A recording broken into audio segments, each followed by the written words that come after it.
Boa tarde a todos. Sejam bem-vindos ao call de resultados do quarto trimestre de 2022 do Fundo de Investimentos Imobiliário VBI Logístico, fundo negociado na B3 sob o ticker LVBI11. Meu nome é Juliana Freitas, sou responsável pela área de relações com investidores e gostaria de informar a todos que este call está sendo gravado e esta apresentação estará disponível no site do fundo, www.lvbi11.com.br. Durante a apresentação, as perguntas poderão ser enviadas pelo chat e serão respondidas no final do call. Informamos que previsões acerca de eventos futuros estão sujeitos a riscos e incertezas que podem fazer com que tais expectativas não se concretizem ou sejam diferentes do esperado. Essas previsões emitem a opinião da gestão unicamente na data em que são feitas e o fundo não se obriga a atualizá-las. Agradeço a presença de todos e passo a palavra agora para o Alexandre Bolsoni, Head de Investimentos no segmento logístico da VBI, que liderará esta apresentação. Boa tarde, Alexandre. Olá, Juliana. Boa tarde a todos.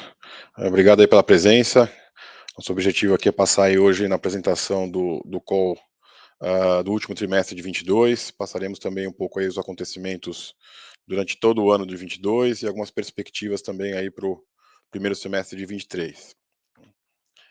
Então, seguindo aqui já na nossa apresentação, a gente tem aí então uma agenda hoje. A gente vai passar brevemente por aquilo que é o fundo, um pouco do panorama de mercado no segmento logístico, principalmente com o ano aí do 2022, como que se apresentou. Como eu disse, os principais destaques aí do fundo por quarto tri lá de 22, e também como ficou o portfólio e com relação aos resultados e distribuições feitas pelo fundo nesse período. E ao final teremos aí uma sessão de perguntas e respostas que vocês poderão encaminhar aí através do chat. Então, iniciando um pouquinho aqui com relação àquilo que é o fundo, só para lembrar para todos aí, até que hoje temos já mais de 65 mil cotistas, é um número que vem crescendo. Isso nos deixa muito, é muito gratificante para nós, que é a confiança dos investidores, tanto no fundo quanto no nosso trabalho. Mas o alicerce do fundo que a gente sempre coloca são 3 pilares básicos, sendo que o objetivo é ter ativos que o fundo seja líquido, seja com liquidez na bolsa para os investidores adquirirem e eventualmente vender as suas cotas, como também os ativos em si que compõem o portfólio de fundo, eles têm que ser muito líquidos, ou seja, se algum inquilino sair, outro inquilino tem que entrar. Isso a gente busca basicamente através de localização e principalmente também com altas especificações técnicas. A gente imagina que é importante também ter um portfólio diversificado para gerenciamento de risco e mitigação de risco concentrado. Então a gente tem uma diversificação tanto com relação geográfica, com relação a ativos e com relação a locatários, de forma que ao final do dia a gente tenha um portfólio resiliente, ou seja, que ele tenha uma previsibilidade com relação aos dividendos que são distribuídos pelo fundo ao longo do tempo. Atualmente nós temos 10 ativos no nosso portfólio, são mais de 30 locatários, quase aí 500 mil metros quadrados de ABL detida pelo fundo, que acarreta no patrimônio aí de 1 bilhão e 400 milhões de reais. Então, uma linha do tempo como um todo, aqui vai ser um pouco mais breve, que a gente já sempre fala, já tem o fundo um pouco mais histórico, mas tivemos lá em 2018, então, o IPO do fundo, quando fizemos as primeiras aquisições, o ativo Extrema e o ativo Guarulhos. Em 2019, fizemos o primeiro follow-on, né, a segunda oferta, o primeiro follow-on, onde foram adquiridos aí alguns ativos, dando maior tamanho ao fundo e já começando essa diversificação que a gente buscava desde o início, onde houve a aquisição, além da aquisição da expansão lá de Extrema da Ambev, também a aquisição do ativo Mauá, Itapevi e Araucária. Por fim, houve uma última aquisição já em 2020 do ativo Pirituba, quando no segundo semestre fizemos aí a terceira emissão e o segundo follow-on. Com essa captação que ocorreu aí no final de 2020, fizemos algumas aquisições aí ao longo do primeiro semestre de 2021, que foram basicamente 4 ativos, né? Betim e Jandira, já no início do ano, ali em fevereiro. Em junho, a gente finalizou a aquisição de Aratu e por fim, em agosto, fizemos a aquisição de Cajamar. Em 2021, tanto como em 2022, não fizemos mais nenhuma oferta, né? E em 2022, basicamente, os grandes eventos que tivemos aí, que a gente vai falar um pouquinho mais, foi a expansão tanto dos ativos de Araucária quanto dos ativos de Betim, que agregou um pouco mais de área para o portfólio do fundo. Ou seja, tivemos crescimento aí orgânico dentro do nosso portfólio, né? Falando um pouco aqui então mais da parte de mercado, acho que de maneira geral a gente pode falar que o mercado continua muito robusto em uma situação confortável para os proprietários, né. De maneira geral, se a gente olha o Brasil como um todo, no ano passado a gente teve um crescimento da metragem quadrada construída de 17%, ou seja, a gente saiu de um volume aí de quase 31 milhões de metros quadrados para algo de 36 milhões de metros quadrados no Brasil como um todo. É um crescimento significativo que a gente está falando, são 17% de crescimento real, orgânico, do estoque total que a gente tem hoje no Brasil de condomínios logísticos, né. Então, mesmo num segmento e num momento de mercado onde tem um crescimento robusto, a taxa de vacância se manteve estável e até com uma redução aí de aproximadamente 100 basis points, ou seja, tudo aquilo que foi entregue foi, de certa forma, absorvido, que a gente teve, isso acarretou numa redução de vacância no Brasil como um todo, ou seja, a demanda, nunca tivemos tanta entrega de galpão como no ano passado, mas também nunca tivemos tanta absorção, ou seja, novos espaços sendo ocupados por diferentes inquilinos, né.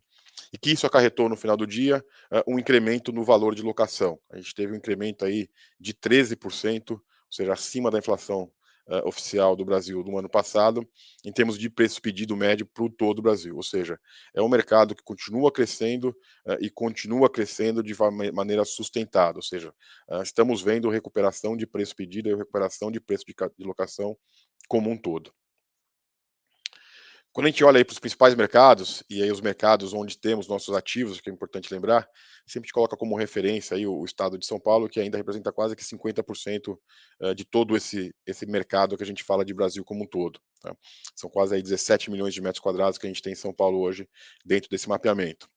Como a gente pode ver no gráfico, o mercado nos últimos anos vem crescendo muito, né. Quando a gente olha aí o volume de novo estoque, que é a quantidade de novos galpões que foi entregue no mercado, a gente foi num patamar aí de quase em torno de 1,5 milhão de metros quadrados por ano, que equivale aí a 2 vezes e meia a média desde 2016 até 2020. Ou seja, é um volume muito maior do que vinha sendo entregue antes.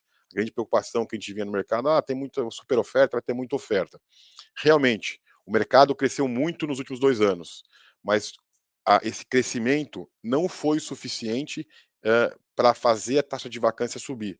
Muito pelo contrário, a taxa de vacância se manteve estável num patamar confortável, mas num patamar de balanço correto entre proprietário e demanda, tá. Isso muito em função da locação desses espaços terem acompanhado essas entregas. Quando a gente olha o que foi absorvido, 90% desse novo estoque dos últimos 2 anos foram absorvidos por novos inquilinos, tá. Ou seja, 90% dos espaços entregues foram ocupados por novos inquilinos, ou seja, o mercado continuou balanceado numa taxa de vacância aí de em torno de 10% que a gente tem hoje em São Paulo, tá. Quando a gente olha no estado de São Paulo como um todo, é importante também comparar um pouquinho as regiões, né. O estado de São Paulo é dividido em 3 grandes raios, vamos chamar assim.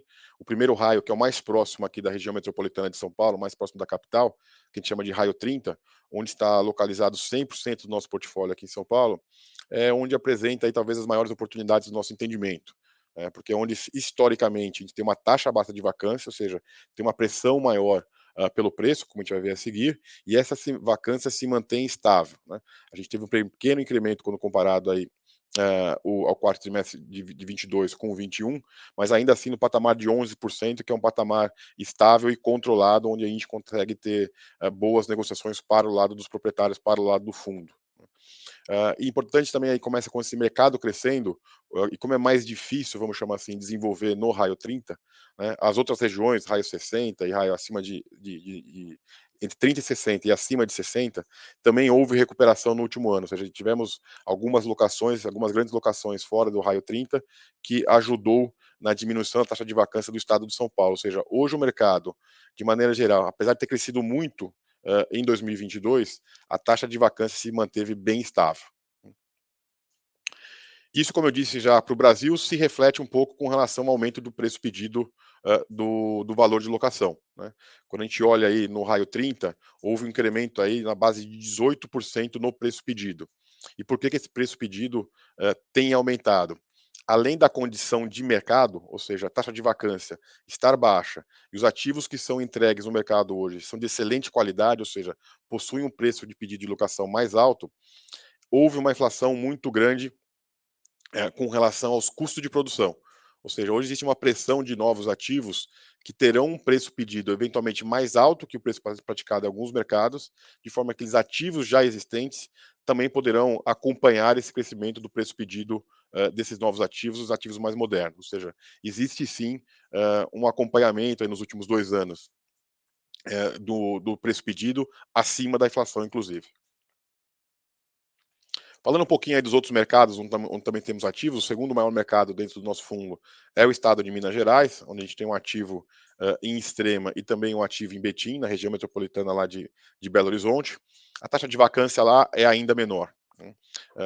Falando um pouco desse estado, basicamente houve nos últimos anos um menor volume sendo desenvolvido de novos projetos, principalmente na região metropolitana de Belo Horizonte. A demanda continua, ou seja, ele tem muita demanda ainda, talvez um pouco reprimida até, para galpões de boa qualidade, de maior eficiência. É um mercado ainda com estoque um pouco mais antigo comparado com outras regiões. Isso nos leva aí a uma taxa de vacância atual aí de patamar de 6%, ou seja, existe uma escassez. A gente sempre fala que um patamar de 10% aí é um patamar de equilíbrio. Quando está abaixo de 10%, a gente tem aí um ponto mais favorável aos proprietários do que aos inquilinos. Isso, de certa forma, leva aí um preço pedido alto, né, o preço pedido médio da região. A gente está falando um patamar aí de R$ 28 por metro quadrado, com taxa de vacâncias efetivamente baixas no mercado como um todo. Um outro mercado também que vale a pena mencionar, que estamos aí com um pouco mais de detalhe, é o estado do Paraná, na região metropolitana de Curitiba. Lembrando que temos lá o ativo Araucária, nessa região, que também apresenta uma taxa de vacância muito baixa. Estamos nos mesmos patamares ali da região de Belo Horizonte. É uma taxa de vacância que vem caindo aí ao longo dos últimos anos, em função basicamente do crescimento da demanda, do crescimento da necessidade de ocupação por parte dos inquilinos e também um baixo desenvolvimento de novos galpões. Então, hoje, quando a gente tem uma demanda um pouco maior do que as novas ofertas que vem acontecendo no mercado como um todo, a gente imagina que esse preço pedido, inclusive, tem uma tendência de subida. Já vem subindo aí nos últimos 12 meses. A gente acredita que o preço pedido de Curitiba deveria superar um pouco esse preço médio aí, atualmente de R$ 21 o metro quadrado, principalmente porque os novos ativos que vão surgir, como eu já disse, deverão ter um preço pedido bem acima desse preço médio aí de 21. E por fim, lá no estado da Bahia, onde tem o ativo Aratu, no município de Simões Filho, também é um mercado ainda em bastante desenvolvimento. São pouquíssimos ativos que a gente considera de classe A nesse mercado como um todo, porque até o volume em si é relativamente pequeno, um pouco mais de 1 milhão de metros quadrados. O nosso ativo lá representa aproximadamente 10% do mercado, tem um pouco mais de 100 mil metros quadrados de área construída total. E também o mercado apresenta taxa de vacância muito baixa, muito controlada. A gente está falando aproximadamente aí 10% de taxa de vacância, com preço pedido em média de R$ 24 o metro quadrado. Importante também colocar que os ativos de melhor qualidade possuem um preço pedido um pouco acima da média dessa aí da região metropolitana de Salvador, de R$ 24 o metro quadrado.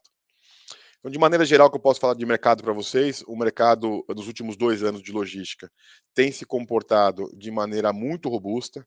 Tivemos bastante crescimento como era previsto e também como era esperado por nós. Esse crescimento do novo estoque foi acompanhado pelo crescimento da ocupação dos inquilinos. Num primeiro momento, ali em 2020, 2021, muito em função do e-commerce, do crescimento do e-commerce da pandemia, mas a gente já vê em 2022 e também fazendo uma perspectiva aqui para 2023, de um crescimento de outros segmentos do mercado como um todo, ou seja, diferentes demandas de diferentes segmentos econômicos continuam procurando galpões de boa qualidade, ou seja, uma vez que a gente tem um portfólio de boa qualidade, com boa localização, a gente imagina que o nosso portfólio hoje está muito bem posicionado em função das necessidades dos inquilinos que mais tomam área atualmente.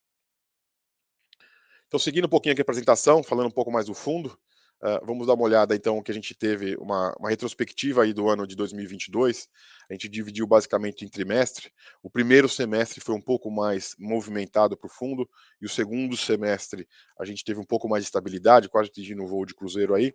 Mas só fazendo uma retrospectiva, então, lá no primeiro trimestre, a gente teve novas locações que levaram a ocupação do ativo Aratu para 100% do Galpão 1. Lembrando que a gente tinha adquirido o Galpão, o ativo Aratu, em julho do ano anterior, e o Galpão 1 aí não estava 100% ocupado. Ainda no primeiro trimestre, nós tivemos a entrega da expansão lá para Magalu, do ativo Araucária, ou seja, fizemos uma expansão de aproximadamente 6 mil metros quadrados. Lembrando que a gente tem uma outra expansão de aproximadamente 12 mil, ainda potencial para o ativo em si. Na parte de fluxo de caixa do fundo, no primeiro trimestre do ano passado, nós fizemos um acordo no instrumento de alavancagem que o fundo detém, onde basicamente foi feita uma postergação do início da amortização do principal do fundo. Então, o fundo hoje, nessa época, tinha 120 milhões de uma dívida CDI, que já no segundo trimestre foi adicionado mais 30 milhões, que a gente já vai falar um pouquinho, e o cronograma, então, o fundo mensalmente já paga os juros dessa alavancagem, restando pagar as parcelas do principal, o capital do principal, que teria início em setembro do ano passado, e no início do ano passado a gente postergou o início da amortização para setembro de 23. Já no segundo trimestre, como eu já antecipei um pouco, nós fizemos uma liberação de 30 milhões adicionais dessa estrutura de alavancagem que tínhamos, ou seja, passamos de 120 milhões para 150 milhões, para que esse valor adicional custeasse a expansão do ativo Betim, onde construímos aí um pouco mais de 30 mil metros quadrados, 20 mil metros quadrados aproximadamente de área adicional, que adicionados os 30 mil metros quadrados existentes anteriores, o ativo atingiu um pouco mais de 50 mil metros quadrados de ABL, que está alugado para a Amazon.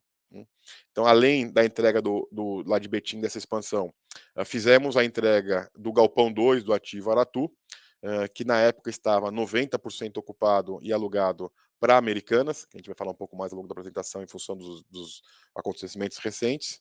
E os outros 10% nós trabalhamos aí ao longo do segundo semestre e foram finalmente alugados já no início aqui do ano de 2023. Acho que aí é o segundo semestre com relação ao crescimento orgânico do fundo, e o crescimento do fundo em si, nós tivemos a emissão do habite do ativo Cajamar, que era um galpão que estava em construção e foi entregue, as obras foram concluídas ao longo do terceiro trimestre de 2022. Desculpe. Então, com esses acontecimentos aí ao longo do 22, nós temos hoje um portfólio aí composto por 10 ativos, né, onde a gente procura sempre colocar ter um portfólio que seja diversificado, ou seja, mitigação de risco para o fundo, que seja líquido, que ou seja, os ativos têm que ter liquidez, tem que estar localizado em mercados que tenham demanda e sejam de fácil adaptação para diferentes tipos de inquilinos, de forma que a gente tenha, ao final do dia, um portfólio muito resiliente.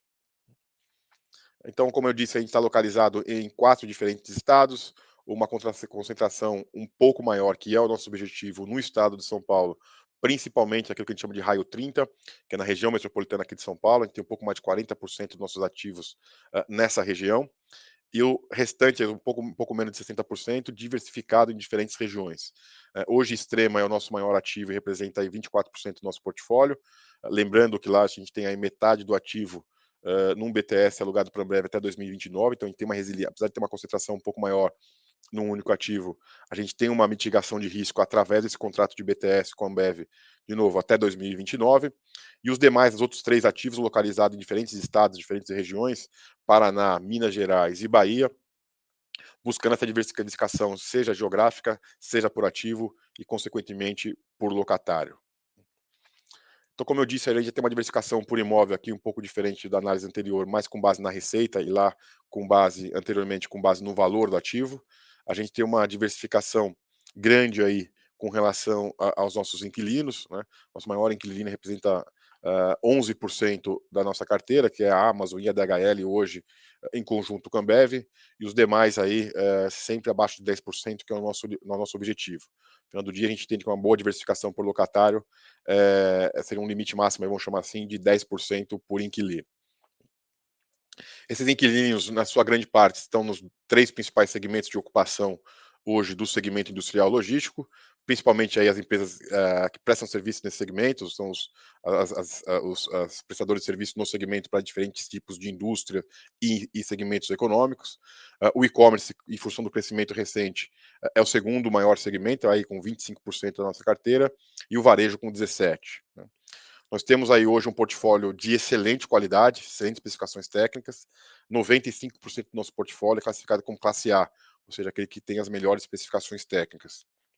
E por fim, a gente tem um bom mix de contratos típicos e atípicos, de forma a termos aí uma maior previsibilidade com relação aos nossos recebimentos dos aluguéis esperados. Com relação aos nossos contratos de locação, nós temos uma duração média aí de 5 anos. O que isso representa? A gente faz um balanço, uma conta média de todos os nossos contratos. Nós teríamos aí 5 anos de média, sendo que mais de 76% desses contratos vencem a partir de 2026. Ou seja, a gente tem de novo uma boa previsibilidade da nossa carteira. E num caso esporádico, aqui que a gente chama, quando a gente faz uma análise de eventual rescisão antecipada, considerando o período de aviso prévio, adicionando as eventuais multas por rescisão antecipada, nós teríamos aí mais de 2 anos de contrato ou 2 anos de fluxo de caixa. O que isso quer dizer? Se por um evento esporádico, hipotético, talvez até um pouco absurdo, todos os inquilinos desejassem rescindir o contrato hoje, nós ainda teríamos aproximadamente 2,2 anos de recebimentos. De novo, seja por aviso prévio, seja pelo recebimento de multa de rescisão antecipada. E por fim, aí com relação um pouco à nossa carteira de ativos, a gente mostra essa resiliência e essa que nós temos hoje no nosso portfólio. É o histórico um pouco, nossa taxa de vacância do fundo. A gente tem uma taxa de vacância média hoje de 3% do nosso portfólio desde o IPO, ou seja, desde o início, lá em 2018. Né? Mesmo tendo algumas saídas inesperadas ao longo do caminho, aí, principalmente no ano de 2020, onde ela subiu e um pouquinho depois a gente conseguiu reduzir com as locações que foram acontecendo de maneira natural no nosso portfólio. No ano de 2022, nós tivemos mais de 13 mil metros quadrados de novos inquilinos e 7 mil metros quadrados de empresas que deixaram de fazer parte do nosso portfólio. Já no ano de 2023, alugamos aí aproximadamente 6 mil metros quadrados. Lá no ativo Aratu, a gente ocupou 100% ativo. Né? E mais uma alocação no ativo Itapevi, ou seja, a taxa de vacância, que no início de janeiro era de 2%, haverá uma queda aí no final do mês de janeiro para aproximadamente 1%, e esse pouco espaço remanescente ainda vago, a gente tem tratativas bastante avançadas para reduzir ainda mais essa vacância, com o objetivo de gerar mais resultado no curto prazo para o fundo. E quando a gente olha a nossa carteira de uma maneira geral, com esses 10 ativos, a gente tem aí, como eu disse, 480 mil metros quadrados aproximadamente de ABL detida por o fundo. E acho que um ponto importante que a gente sempre gosta de lembrar, hoje é que o valor desse portfólio, quando a gente faz um comparativo com o mercado secundário, seria dizer que todo esse portfólio pode ser comprado por aproximadamente R$ 2.700 o metro quadrado, que é um valor abaixo do custo de produção. Hoje que a gente tem a oportunidade de comprar uma cota do fundo na bolsa.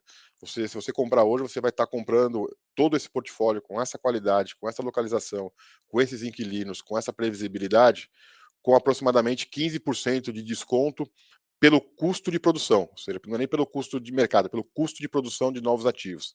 A gente estima hoje hein, que esse custo de produção de um ativo comparável, em média, é algo em torno de R$ 13.200 o metro quadrado, já incluindo terreno e outras benfeitorias, como acesso e terraplanagem.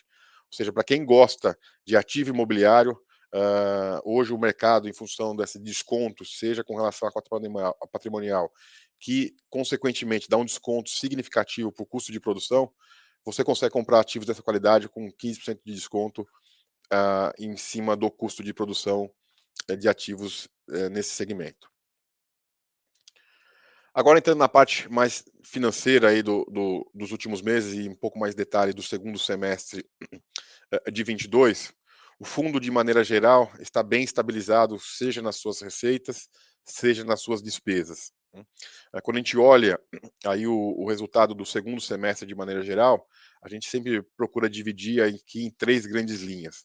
A primeira delas é basicamente a receita imobiliária. Então a gente tem tido aí nos últimos meses uma receita imobiliária média em torno de R$ 1 por cota ou R$ 1,01 por cota nesses últimos meses, já bem estabilizados.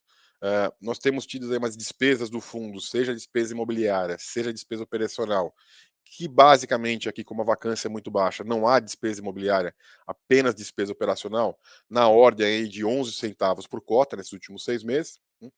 E por fim, a gente tem tido um resultado financeiro de aproximadamente 12 centavos por cota, né, um resultado financeiro negativo, de forma que a gente vínhamos tendo uma receita financeira de 4 centavos por cota, receita positiva, que com o pagamento dos juros no patamar de 16 centavos por cota, nos dava aí esses 12 centavos de despesa financeira, que nos levou aí um lucro líquido médio ao longo do segundo semestre de 78 centavos por cota, e a gente foi distribuindo em média 75 centavos por cota, fazendo a retenção de até 5%, que foi o resultado que a gente viu aí acontecendo ao longo do segundo semestre de 2022. Agora, entrando um pouquinho aqui já um pouco nas perspectivas e como é que a gente vê os principais eventos do fundo olhando um pouco mais para frente, acho que vale aqui comentar e também depois abrir para mais perguntas aí ao longo da apresentação e no final.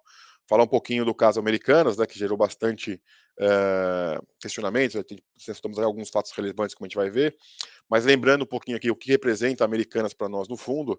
Americanas é ocupante aí de aproximadamente 60% do ativo Aratu ou de certa forma 91% do Galpão 2 que é pertencente a esse ativo. Esse ativo foi adquirido do fundo através de uma empresa chamada uma SPE, onde a gente tem 70%, ou seja, ao final do dia, o fundo tem 70% desse ativo, né? Quando compramos esses ativos lá em 2020, desculpe, o Galpão 1 estava finalizado e tinha aproximadamente aí 55% ocupado.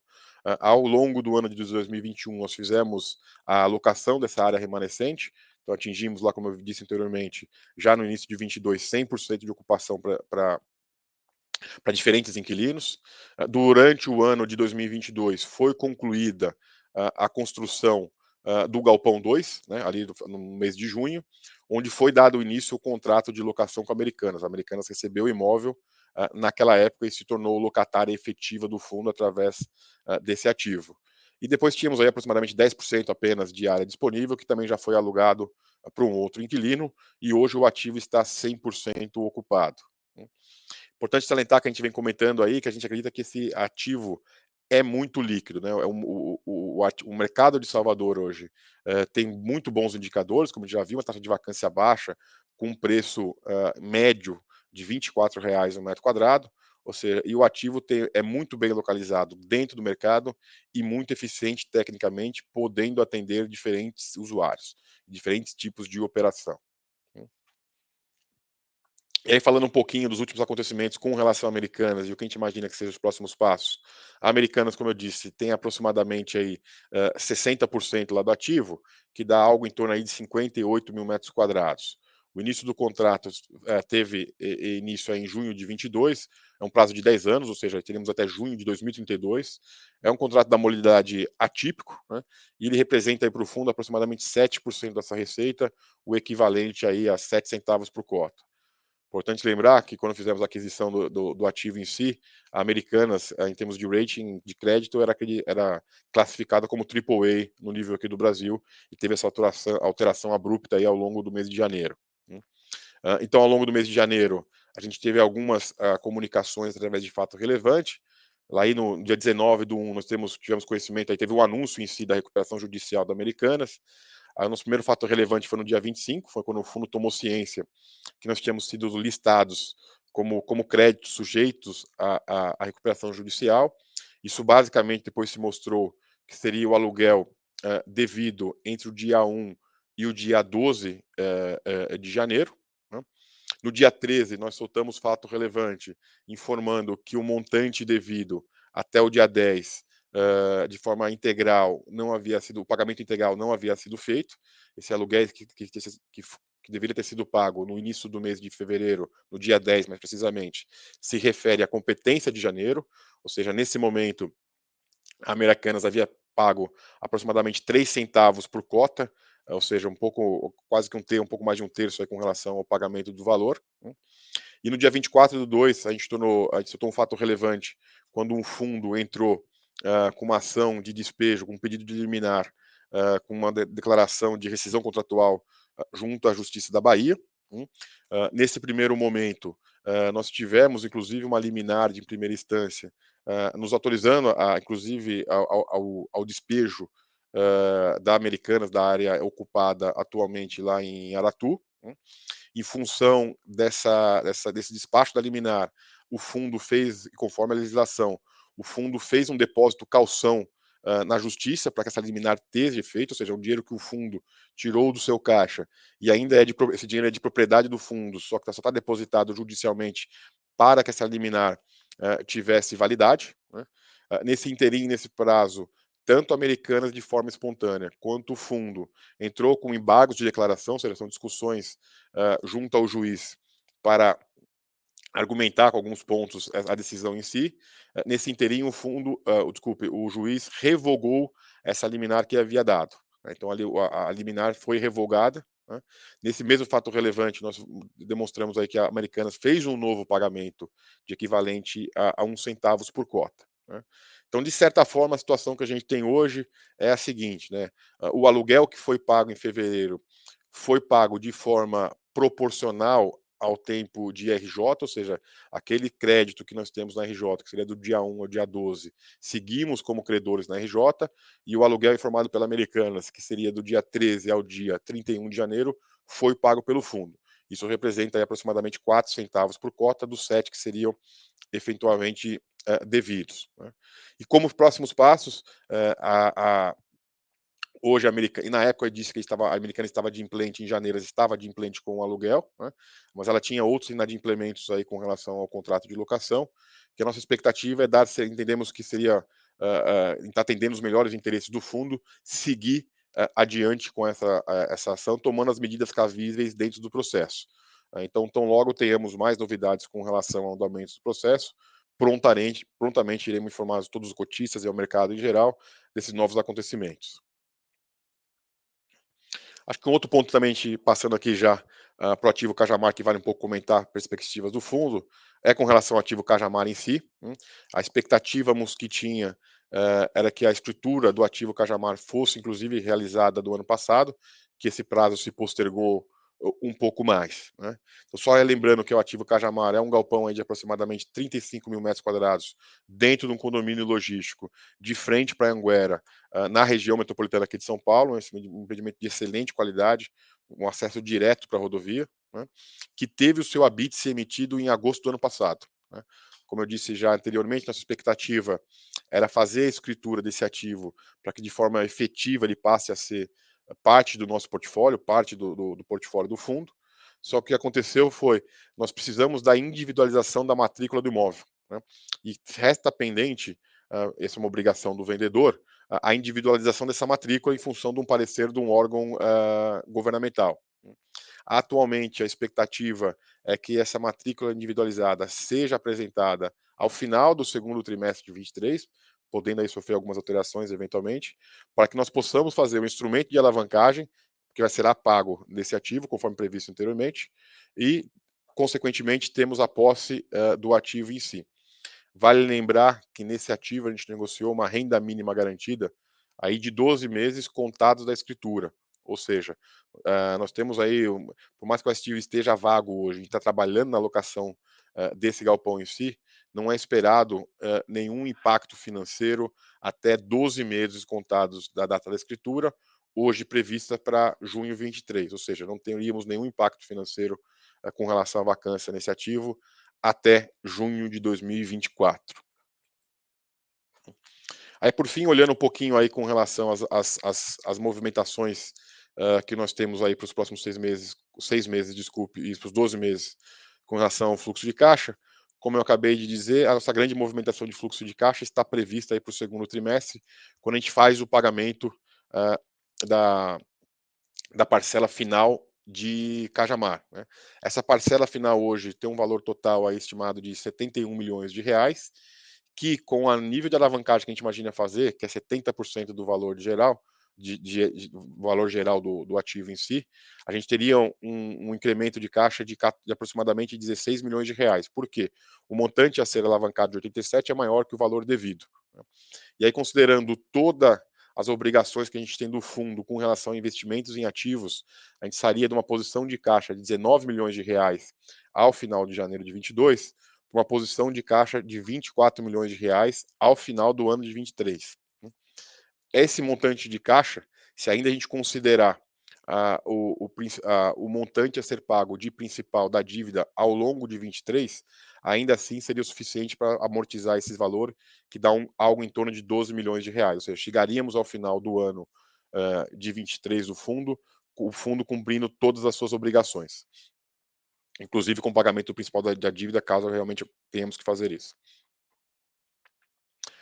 E aí, falando ainda com relação às perspectivas para os resultados do fundo, com relação ao que a gente espera aí de receita e despesa e, consequentemente, nos dividendos a serem distribuídos, como eu disse anteriormente, a gente vem num patamar de receita imobiliária de aproximadamente R$ 1,01 por cota, né?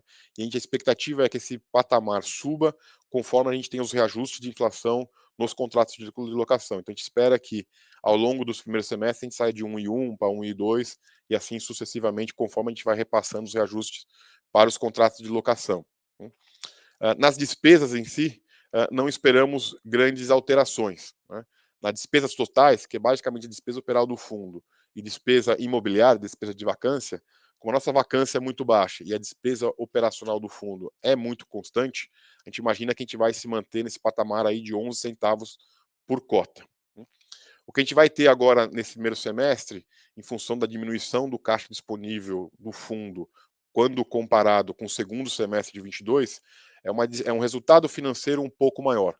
Basicamente porque a receita financeira vai diminuir. Então a gente imagina um resultado financeiro ao longo do primeiro semestre aí no patamar de 15 centavos por cota, né, que eventualmente em algum momento aí ao longo do ano de 2023, acho que é o grande debate econômico aí atualmente, é que com uma eventual queda da Selic, como a nossa dívida é atrelada ao CDI, nós teríamos uma menor despesa financeira e um resultado financeiro negativo menor. Ou seja, teríamos menos pagamentos de juros que poderiam impactar no maior distribuição de dividendos. Em termos matemáticos, o que isso quer dizer?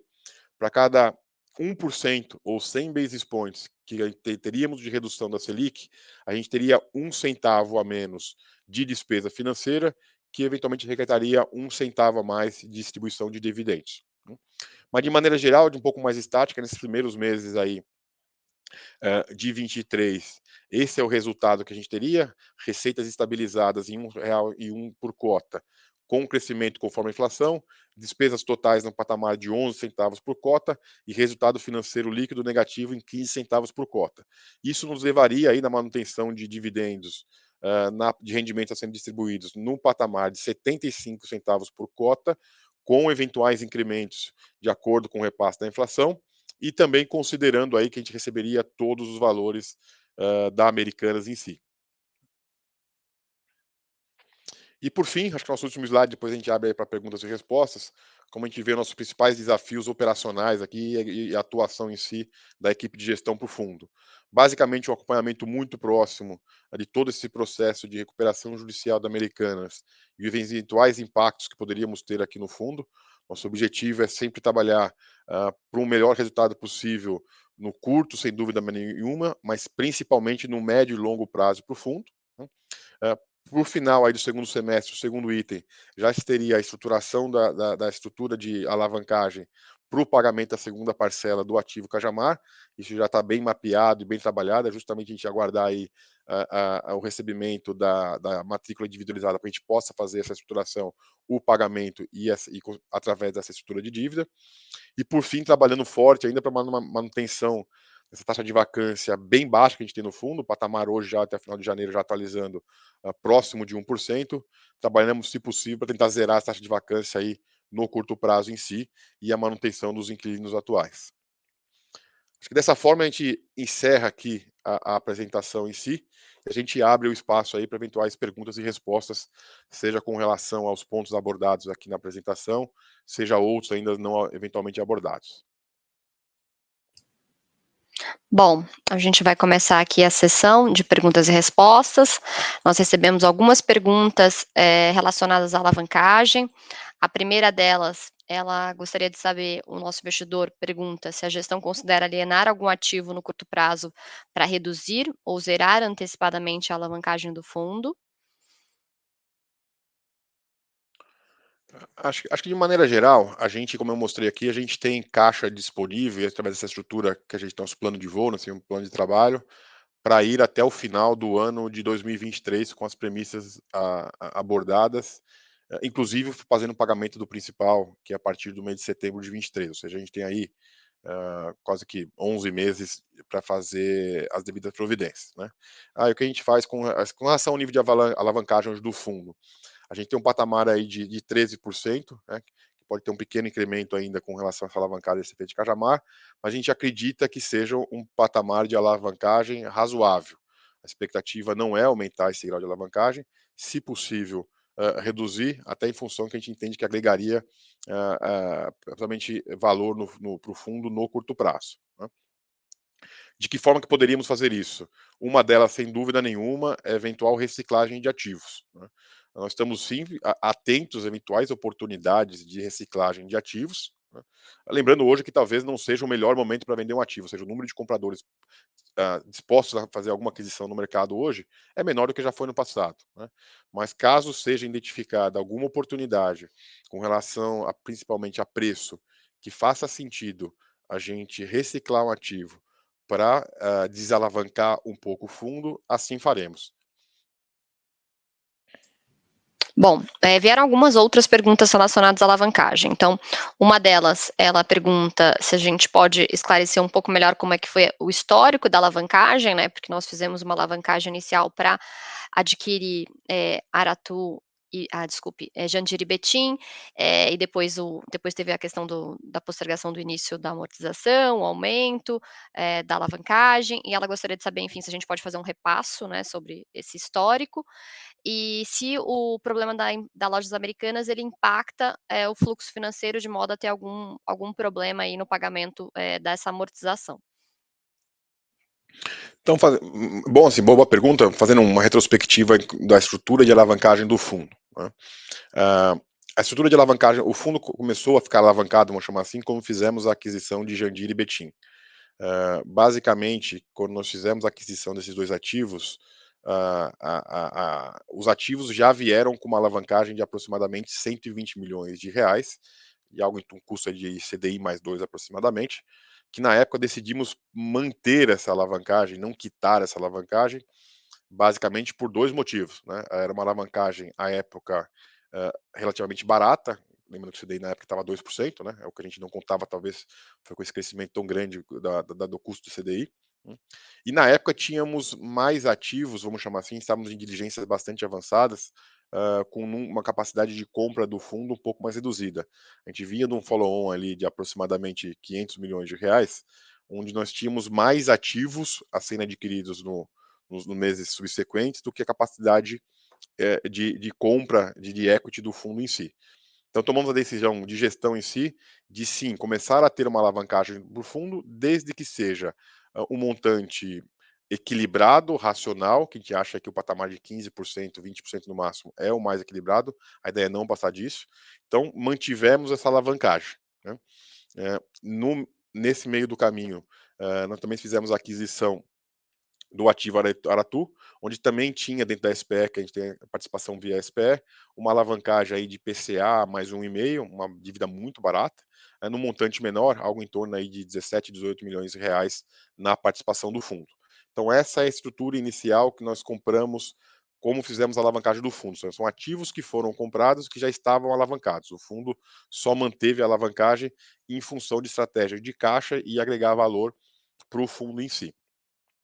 Como também falamos aqui, aí no ano de 22, nós fizemos a primeira renegociação de início de amortização com o credor, sem nenhum custo adicional para o fundo, ou seja, inicialmente a dívida, a CDI, que era de 120 milhões, tinha o início do pagamento em setembro de 22, nós repactuamos isso com o credor para que tivesse início em setembro de 23.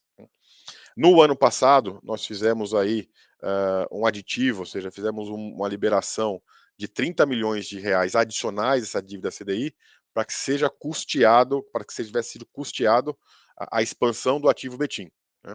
Importante lembrar também que, por mais que essa dívida tenha um custo relativamente mais alto, vamos chamar assim, hoje, do que nós tínhamos esperado lá atrás, CDI mais 2, hoje a gente está falando quase de um custo de quase 16% ao ano, né? Essa expansão, por exemplo, de Betim, teve um retorno para o fundo acima disso, né? Ou seja, a gente conseguiu, mesmo utilizando esse capital, gerar retorno positivo para o fundo no curto prazo, um momento de estresse muito alto com relação ao custo da dívida. Então, conforme essa dívida for cair, que a expectativa é que caia, conforme o mercado diz, o retorno vai ser muito maior ainda para o fundo. Então, essas são as duas dívidas existentes, e a gente tem ainda uma dívida, uma alavancagem a ser contratada, que é para o pagamento do ativo Cajamar, como a gente comentou aqui também. Ou seja, quando a gente fez o fato relevante lá atrás, a expectativa é que fosse parte feito o pagamento com capital que foi feito lá atrás, parte com o pagamento da alavancagem, né? Essa dívida de Cajamar, nós esperamos que seja no modelo IPCA+, né? É uma dívida aí que geralmente deve ter pelo menos algo em torno de 2 anos de carência do pagamento de principal, com juros sendo pago desde o início, né? Então acho que é o grande, não tem grandes, o praxe um pouco de mercado, e deve ficar num patamar aí, como a gente comentou também, de 80 milhões de reais. Ao final do dia, o fundo vai ter então a expectativa com o pagamento Cajamar, tem uma alavancagem de 150 milhões de reais existente hoje a um custo CDI mais 2, aproximadamente 16 milhões de reais ao custo de IPCA mais 1,5, quase 2, né? E aí alguma coisa IPCA mais, não sabemos exatamente o custo, de 80 milhões de reais. Ou seja, a gente estaria chegando aí aproximadamente 245 milhões de reais de alavancagem total do fundo, que dividido pelo PL aí de 1,4, não bate 20%, então 17, 18%. Bom, a última pergunta é relacionada também à alavancagem. Ela pergunta se a gente tem alguma perspectiva de impacto nos rendimentos, né, considerando essa nova emissão, para pagar essa última parcela de Cajamar. A boa pergunta, acho que eu esqueci também de responder a parte do impacto da Americanas na alavancagem. Importante que qualquer inadimplência que eventualmente possa vir a acontecer no caso Americanas não tem nenhum impacto à alavancagem, não dispara nenhum vencimento antecipado, seja o que for. É um contrato que o fundo tem, esse contrato não é dado em garantia para nenhuma alavancagem, então eventual inadimplência da Americanas não teria nenhum impacto com relação à nossa estrutura de alavancagem em si. Com relação à alavancagem de Cajamar, a gente entende hoje que, mesmo no momento onde a dívida está um pouco mais cara do que a gente tinha imaginado anteriormente, a receita incremental que nós teríamos do galpão como um todo seria o equivalente a pagar os juros da dívida. Ou seja, mesmo com o negócio foi estruturado dessa maneira, ou seja, nós temos uma renda mínima garantida, uma remuneração do capital que a gente está recebendo em cima daquele capital que foi alocado, né? O acordo é que a renda mínima garantida, e haverá um incremento de renda mínima garantida quando tivermos a escritura, que esse incremento deveria, no mínimo, netar esse custo da dívida adicional. Então, teremos sim um custo de juros maior mês a mês, mas teremos um incremento também quando recebemos o ativo 100% dentro do fundo, de forma a equilibrar essa receita e despesa no final do resultado do fundo. Bom, a gente recebeu uma pergunta, que o investidor, né, nos questiona, que, considerando o caso Americanas, enfim, o contrato de locação existente, se existe alguma, melhoria legal, enfim, alguma outra estrutura que a gente poderia comentar que poderia ser mais eficiente em um caso de uma RJ, enfim, é um pouco da nossa visão aí de estrutura de contratos legais. Acho que é uma boa pergunta, assim, até para a gente explanar aqui algumas perguntas que recebemos ao longo dos últimos meses aí, né? O que é uma RJ, na verdade, com relação ao contrato de locação? A RJ dá proteção para a empresa que está em RJ, para se proteger da eventual cobrança daqueles valores que são devidos por ela até a data de pedido da RJ. De novo, não sou advogado, vou dar uma cobertura mais geral aqui no nosso entendimento, que a gente tem falado com bastante pessoas. Ou seja, hoje, o que o fundo se prejudica, vamos chamar assim, em ter Americanas em RJ, né? Basicamente, aquele montante devido pela Americanas ao fundo até a data do pedido, a gente não pode cobrar. A gente entra num grupo de credores que vai negociar através desse pedido de RJ e eventual processo de recuperação judicial. Isso para o fundo, hoje, é um montante relativamente pequeno, né? A gente está falando algo em torno aí de 3 centavos por cota, né? Que nada mais é que o aluguel devido entre o dia 1 de janeiro até o dia 12 de janeiro, pro rata, esses 12 dias aí de 31 dias de janeiro.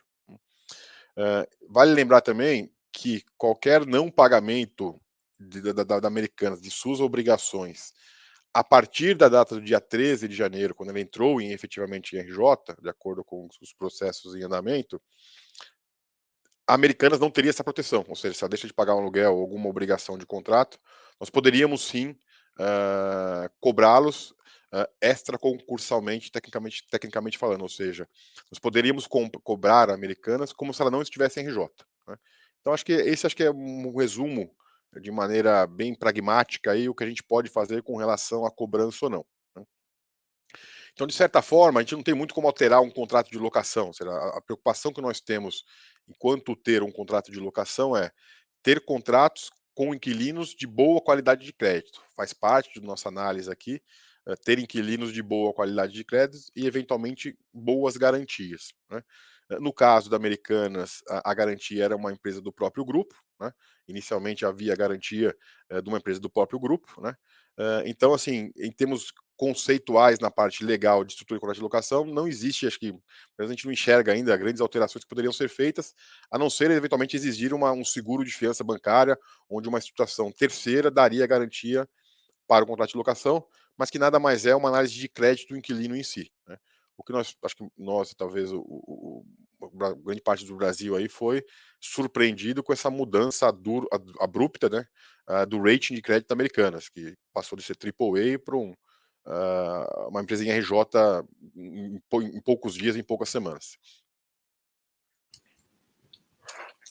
Nossa próxima pergunta é ainda sobre Americanas, então, considerando que recebemos aí, como você mencionou, os 4 centavos por cota, no mês de fevereiro, o investidor questiona se a gente tem algo a comentar, relacionado ao mês de março, é claro, observando aqui as questões, legais aí, de informações. Acho que de uma maneira geral é um pouco que a gente já colocou, mas lembrando que assim, o aluguel a ser pago, que deveria ser pago agora em janeiro, se refere à competência fevereiro, ou seja, ela ocupou o imóvel em fevereiro, ela paga o aluguel no mês seguinte. Acho que de maneira geral, que a gente pode colocar, se eventualmente ela não paga esse valor não entraria na proteção da RJ, né? Nós não entraríamos no polo passivo de credores da RJ em si, é o que se chama de extra concursal, e poderíamos cobrar a Americana e tomar as medidas cabíveis que nos tem direito, como outro inquilino qualquer. Né? E de maneira geral, a expectativa é que o vencimento desse contrato é ao longo do dia 10, que eventualmente a gente sempre tem a visão no dia seguinte, do dia 11, e que eu posso colocar que caso esteja algum acontecimento que tenha fato relevante, a gente vai novamente prontamente comunicar ao mercado. Acho que de maneira geral é isso, ela está ocupando o imóvel, então o aluguel é devido, então teremos que aguardar aí com relação aí mais 3 ou 4 dias com relação ao recebimento esperado desses valores. Bom, nossa última pergunta, na verdade, é uma sugestão, né? O Thiago, ele nos pergunta se podemos gravar, vídeos dos imóveis, em loco, para que eles possam conhecer um pouco mais os ativos. Vou aproveitar para responder essa pergunta. Sim, nós estamos aqui com um plano para fazer essa série, né, onde a gente vai gravar, eh, os imóveis dos fundos e vamos disponibilizar, no site do LVBI, como também nas nossas plataformas. Então, peço que aguardem algumas novidades, porque isso está no nosso radar aí para os próximos meses. Aproveito agora para passar a palavra para o Alexandre para as considerações finais. De maneira geral, obrigado a todos pela presença, pelas perguntas. Acho que é muito importante aí essas perguntas que vocês façam, seja nos nossos calls, seja via contato do RI, para que a gente possa apresentar o material de forma mais transparente possível e deixar o máximo nível de informação com relação ao portfólio e ao fundo em si, como essa consideração final da Juliana, que é tentar fazer as melhorias que a gente pode fazer nos nossos canais, de novo, para ter o máximo de informação para os cotistas e investidores tomar as suas melhores decisões de investimento. E a gente finaliza aqui, agradeço a presença de todos e, de novo, ficamos à disposição aí com nossos canais de RI, com a Juliana e toda a equipe para atender vocês. Obrigado e um abraço a todos.